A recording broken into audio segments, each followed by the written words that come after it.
la clé de la réussite des cultures en bio, c'est un bon fonctionnement du sol. Donc il faut avoir un sol qui fonctionne bien pour avoir des cultures réussies. Et les couverts végétaux sont un super outil pour améliorer le fonctionnement de son sol.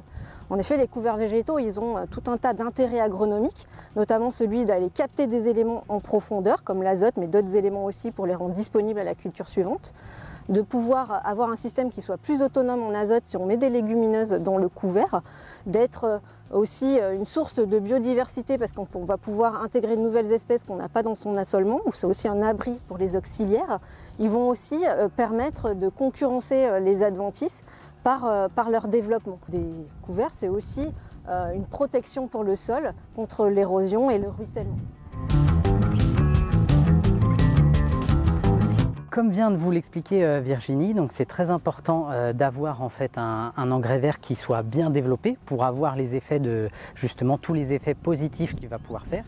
Donc on va essayer de viser qu'il ait une biomasse en fait minimum de 3 tonnes de matière sèche, 3 à 5 tonnes c'est l'idéal, pour voilà, qu'il soit vraiment bien développé et qu'il ait tous ces effets positifs.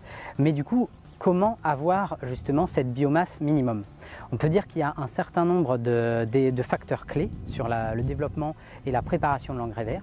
Donc le premier point, c'est vraiment d'essayer au maximum de donner du soin à l'engrais vert comme si c'était une culture. On ne va pas le semer rapidement, vite fait, bien fait, mal fait. On va vraiment y mettre du soin. Donc tout d'abord dans le semis. C'est la première chose. Donc le semis, on va essayer de le faire dans de bonnes conditions, avec ce qu'il faut d'humidité pour que la plante se développe dans de bonnes conditions.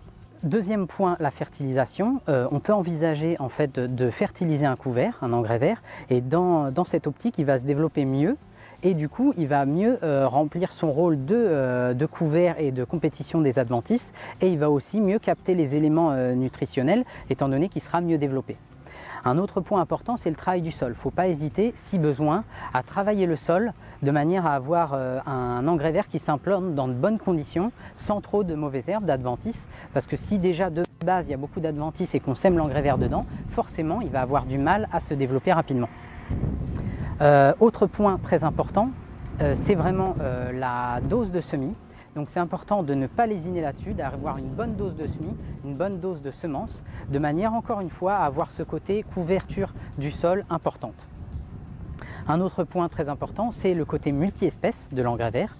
Donc du coup, on va partir souvent sur 4 espèces, une céréale, une légumineuse, une crucifère et un joker entre guillemets.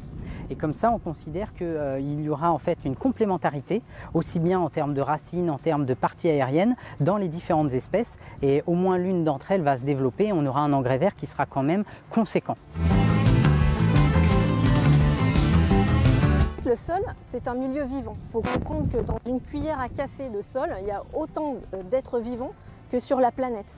Et en fait, ces êtres vivants, si on veut qu'ils fonctionnent, si on veut que le sol fonctionne, eh bien, il faut les nourrir. Et ça, des fois, c'est plutôt le maillon faible. Et grâce au couvert, on va pouvoir nourrir ces organismes vivants tout au long de l'année. Un point particulier, notamment entre des intercultures courtes, par exemple.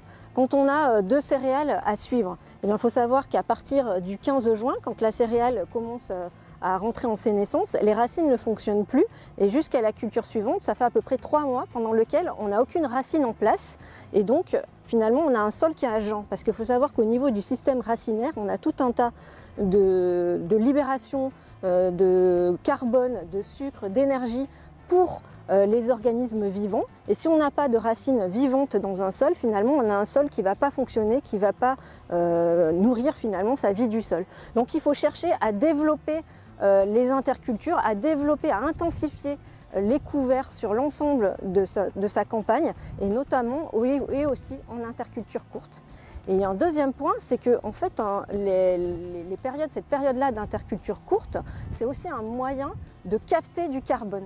En fait, on va pouvoir capter et entrer de la matière organique en fait, dans le système de manière gratuite grâce à la photosynthèse. Il faut savoir qu'en termes de captation de carbone, 1 jour au mois de juillet, c'est équivalent à 4 jours au mois d'octobre. Donc on va pouvoir, pendant des périodes d'interculture courtes, capter énormément de carbone et le ramener dans le système grâce à la photosynthèse.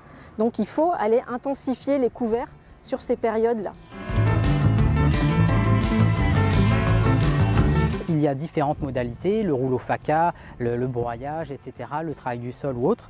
En tout cas, ce qui est important, c'est bien de l'anticiper Et donc du coup, quand on le met en place, on sait comment on va le détruire ou on sait quand on va le détruire. Et ça, c'est vraiment important pour ne pas se laisser déborder, se laisser surprendre en fait par un engrais vert qui serait trop développé, par exemple des choses comme ça en bio où ça va être compliqué de le gérer. Et dernier point, c'est ne pas négliger les couverts et les engrais verts de cours, donc d'interculture juste d'été, parce que même si jamais ils sont en place que 2 ou 3 mois, si jamais ils sont bien réussis, ils ont quand même eu tous les effets que Virginie vient de dire avant.